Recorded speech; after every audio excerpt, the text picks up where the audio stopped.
Монастырь Дохиар расположен недалеко от берега на склоне круто спускающейся к морю горы и первым из афонских монастырей встречает паломников, направляющихся на пароме из Уранополиса на Святую Гору Афон. В нижней части внутреннего двора обители, близ обращенного к морю западного крыла, находится соборный храм, посвященный святым архангелам. В храме хранятся две чудотворные иконы святых архангелов. Одна из них находится в киоте, у колонны, рядом с иконостасом. Όταν οι πατέρες έδωσαν σε έναν αργυροχώο να φτιάξει το κάλυμα. Когда отцы заказали у одного ювелира ризу для иконы святых архангелов, тот захотел присвоить часть денег себе и решил использовать меньше серебра. Когда ювелир начал работу, его палец приклеился к ризе, и он никак не мог его оторвать.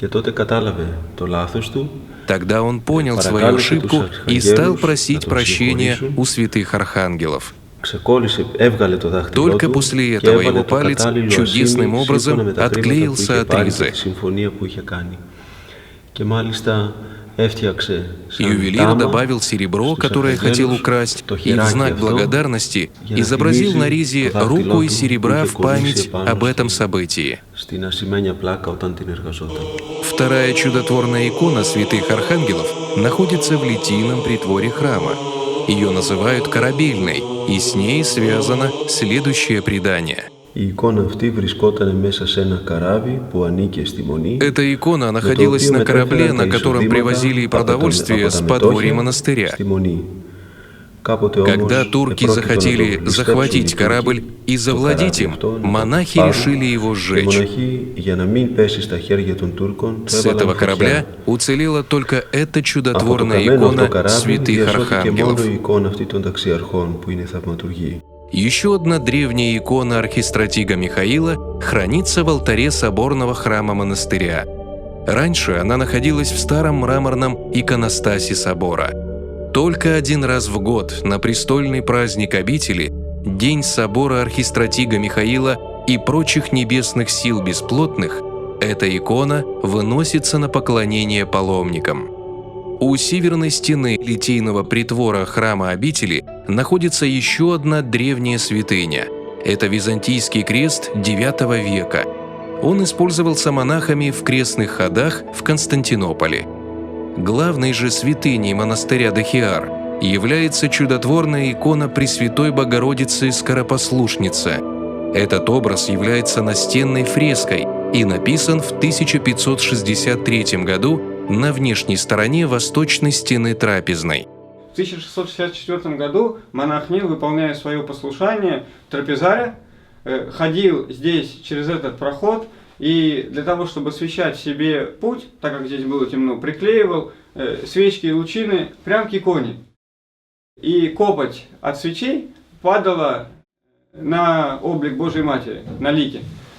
И он так неблагоговейно делал много раз, и он один раз услышал голос, исходящий от иконы. «О, монах, монах, недостойный сего звания, доколе ты будешь чернить мой образ?» Он не придал значения этому. И в следующий раз опять услышал: «О, монах, монах, доколе ты будешь чернить мой образ?» И в этот момент он упал и ослеп. И тогда он понял, что голос исходил от Пресвятой Богородицы. Ему вот здесь вот поставили небольшой стульчик, стасидию. Он сидел, небольшое время просил прощения у Матери Божией за свое неблагоговейное обхождение. И через некоторое время он вновь услышал сладкий голос, исходящий от иконы, который ему возвещал: «Монах Нил, ты прощен, зрение вновь дается тебе, и возвести все братья, что я покров в заступлении обители. И пусть все православные христиане прибегают ко мне за помощью. И с этих пор моя икона будет называться Скоропослушницей. Всем людям с верой, благовением, любовью ко мне протекающим я буду являть скорую помощь». Что интересно, греческое название иконы – «горго эпикоус». «Горга» – это быстро, а «эпикоу» – это не просто слушаю, это как бы послушаю. То есть «горго эпикоус» – это значит, что быстро послушает на наши моления, на наши прошения. Вот вы можете убедиться в этом, увидя большое количество приношений крестов, панагий, колец. В Греции принято дарить святым, Матери Божией, Господу, называется дар по обету. Матерь Божия исцелила руку, и они делают из серебра руку и приносят в дар Матери Божией. Вот кого-то Матерь Божия монахом сделала, кому-то глаз исцелила, кому-то ногу, кому-то руку, кому-то детишек дала. Это все неложные свидетельства нашей веры, божественные чудеса, которые Господь и Матерь Божия являют нам всегда по молитвам нашим. В 1723 году в честь иконы, прославившейся множеством чудес, на этом месте была обустроена часовня. Празднование Пресвятой Богородицы ради иконы ее скоропослушницы совершается монахами обители 1 октября по юлианскому календарю.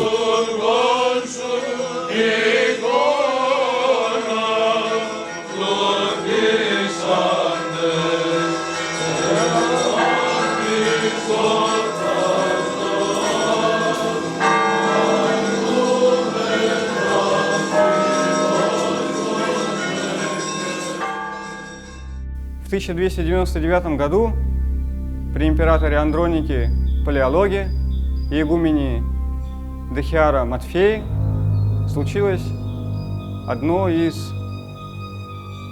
больших чудес в истории монастыря. Монастырь находится в засушливом и неплодородном месте, и в нем всегда существовала нехватка питьевой воды. В тот год была большая засуха, и архангелы явили свою милость братья и обители. Ктиторы монастыря, примерно в 3 километрах от обители, нашли источник чистой и вкусной воды. Но для того, чтобы эту воду доставлять до монастыря, были построены специальные деревянные желоба. И вода, пока доходила до монастыря, нагревалась, часто портилась, и братья болела. Игумен Матфей решил проложить под землей водопровод из глиняных труб. Ответственным за строительные работы был назначен монах Феодул. Но за день до начала проведения работ в дело вмешались заступники обители, святые архангелы. Во сне к нему в келью вошли архангелы Михаил и Гавриил и сказали: «Зачем вводить братью в тяжелый труд и обитель в большие расходы? Ведь вода есть у вас в монастыре». Они взяли и привели его к северной стороне собора и ударили киркой в землю. И оттуда проистекла чистейшая вода.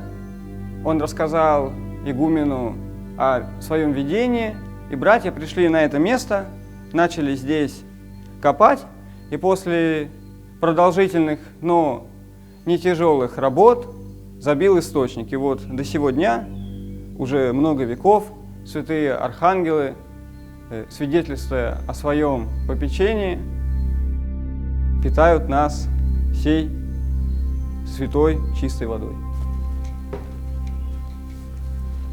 Ну вот, а теперь мы с вами тоже попьем этой святой водицы, получим благословение святых архангелов.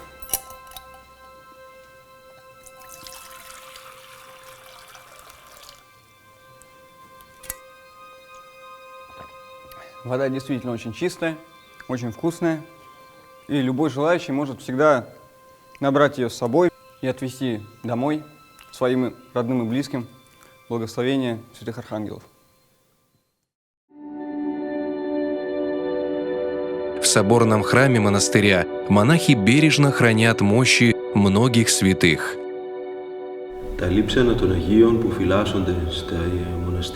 Это честные мощи нашей Восточной Церкви. Они хранятся в наших монастырях и являются сокровищами нашей обители. Это части мощей мучеников и исповедников веры преподобных отцов, которые со слезами и смирением удостоились вечного царства, и мы храним их, как зеницу ока, в самом священном месте обители, на Святом Престоле. В нашей обители находятся частицы мощей многих святых. Среди них часть древа креста Господня, подаренного в 1560 году ктитором нашей обители воеводой Александром Лопушняну, правителем Молдавалахии. Во втором ковчеге мощи святых Трифона, Харлампия, Ермогена, Артемия и Параскевы. В следующем мощевике честная глава святого Дионисия Ареопагита, который был первым епископом Афин. В центре, в ковчеге, находится часть главы предтеча Иоанна Крестителя и две маленькие частицы святых Харлампия и Трифона. В следующем мощевике находится часть ткани с кровью великомученика Дмитрия Солунского. По преданию, воевода Молдавалашский Александр передал отцам в дар эту святыню вместе с пожертвованиями на реставрацию собора обители, который пострадал от землетрясения.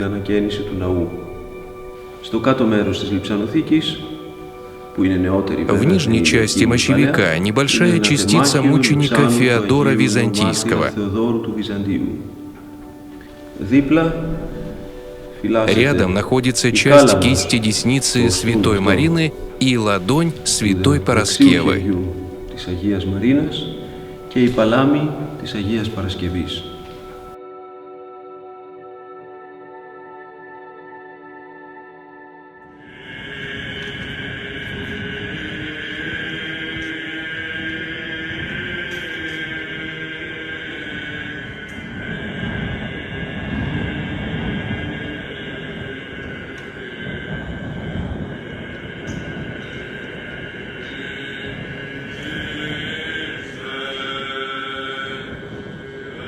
Болгарский монастырь Заграф – один из древнейших на Святой Горе и занимает 9-е место в иерархии Афонских монастырей.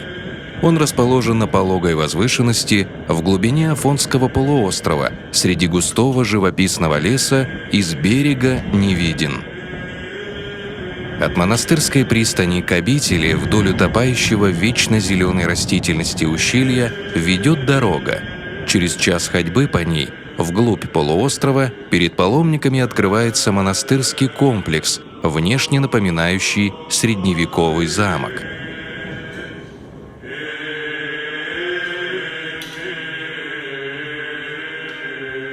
Здесь, в монастырском соборе, хранятся 3 чудотворные иконы святого великомученика Георгия Победоносца. Они украшены драгоценными ризами, изготовленными русскими мастерами из Санкт-Петербурга. Одна из них, чудотворная икона святого Георгия Фануил, находится в киоте у правой колонны и относится ко временам первых ктиторов обители. Она считается нерукотворной. Они ожидали знака от Господа, чтобы узнать, какому святому посвятить монастырь. На доске, подготовленной для иконописи и стоявшей в притворе храма, утром сам собой появился образ святого великомученика Георгия. В то же время в Фануиловом монастыре в Каппадокии древняя икона великомученика превратилась в пустую доску. Настоятелю Фануилова монастыря во сне явился святой Георгий и поведал, что уходит на гору Афон к инокам, обращающим к нему свои молитвы. Узнав о появлении иконы, насельники и гости Афона пришли поклониться образу. Один вельможа решил проверить свежесть краски и прикоснулся пальцем к лику святого Георгия. Палец тут же прилип, и его никак не могли оторвать. Пришлось отрезать кусок пальца, который до сего дня остается на образе святого Георгия.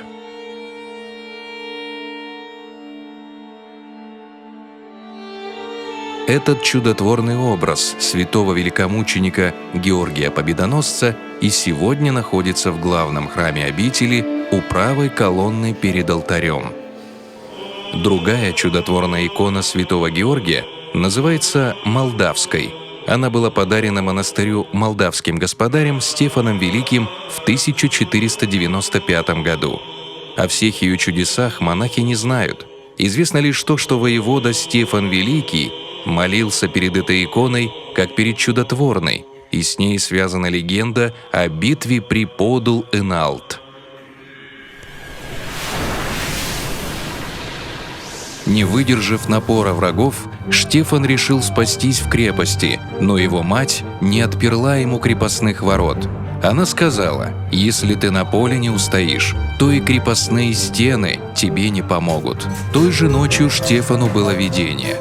К нему явился святой Георгий и велел без страха идти на врагов христианства. Эту икону молдавское войско должно было нести впереди. Святой Георгий приказал Штефану после победы восстановить Заграф и отправить туда эту икону. Молдавское войско победило турок. Штефан направил икону святого Георгия в Заграф и велел обновить обитель от основания. Еще один чудотворный образ святого Георгия, именуемый Аравийским, находится перед алтарем у левой колонны, и с ним связано следующее предание. Иноки монастыря Ватопед увидели недалеко от пристани большую икону, плывущую по волнам. Сели в лодку, но выловить ее не смогли. Икона подплыла к берегу, где стояли заграфские монахи, и они без труда выловили ее. Для решения спора, кому, Заграфу или Ватопеду, принадлежит икона, по совету мудрого старца из Иверона, икону положили на спину молодого осла, только что привезенного на Афон. Осла оставили гулять по воле Божьей. Через 3 дня он был найден на холме у монастыря Заграф. Икона осталась в Заграфе. Через много лет святой Георгий, явившись настоятелю монастыря во сне, попросил, чтобы на холме, где была обретена икона, построили церковь. Сюда каждый год, в день празднования святого великомученика Георгия Победоносца, монахи Заграфа с этой чудотворной иконой совершают крестный ход.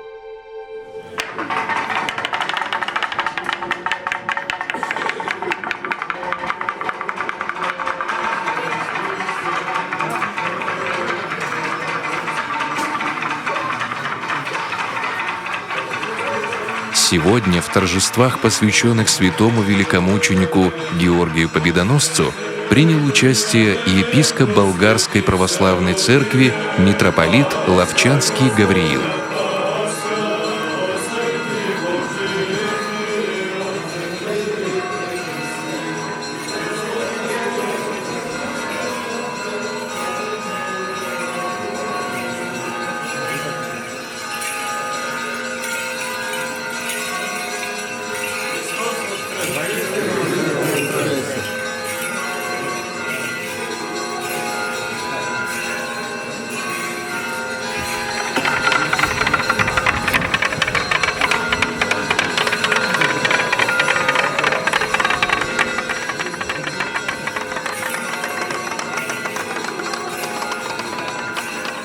Крестный ход – это византийская традиция, пришедшая к нам из первых веков христианства. В православной церкви принято устраивать торжественные шествия с хоругвями и иконами, впереди которых обычно несут крест. От него подобные процессии и получили название крестных ходов.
недоумеваю, же зело и поклоняюся Богу приемшему плоть и кровь. Христос воскресе из мертвых, смертью смерть поправ, изучим во гробе живот дарова. Христос воскресе из мертвых, смертью смерть поправ, изучим во гробе живот дарова. Христос воскресе из мертвых, смертью смерть поправ, изучим во гробе живот дарова.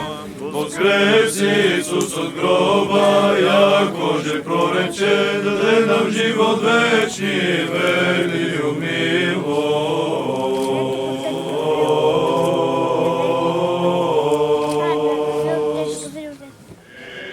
В соборе обители перед иконостасом заграфские монахи бережно хранят мощи многих святых.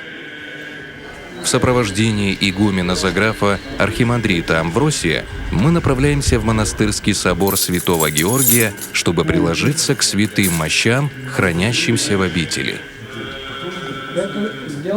Игумен Амвросий говорит, что эти резные деревянные двери были изготовлены иеромонахом Иеронимом в 1834 году.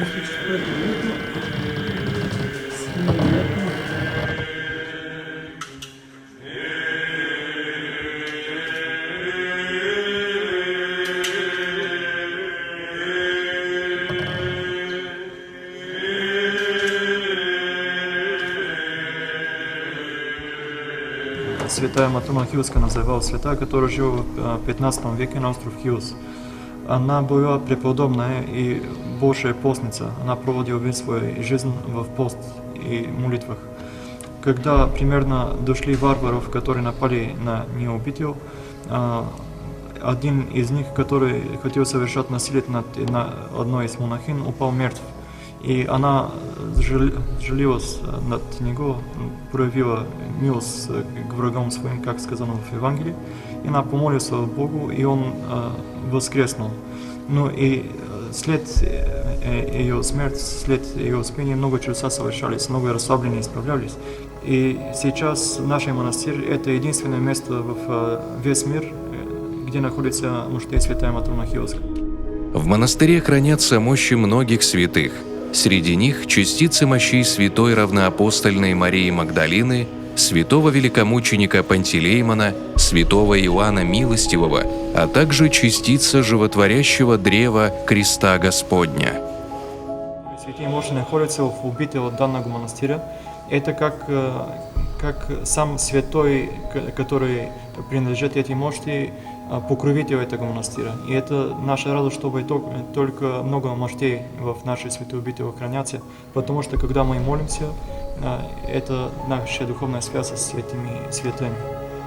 Мощи находятся здесь, но души их в Царстве Небесном находятся. И они сильны, чтобы спросить нам милость и помогать нам. Это смысл и почитание мощей, потому что в них присутствует благодать Божия, они освящены от благодати Божией.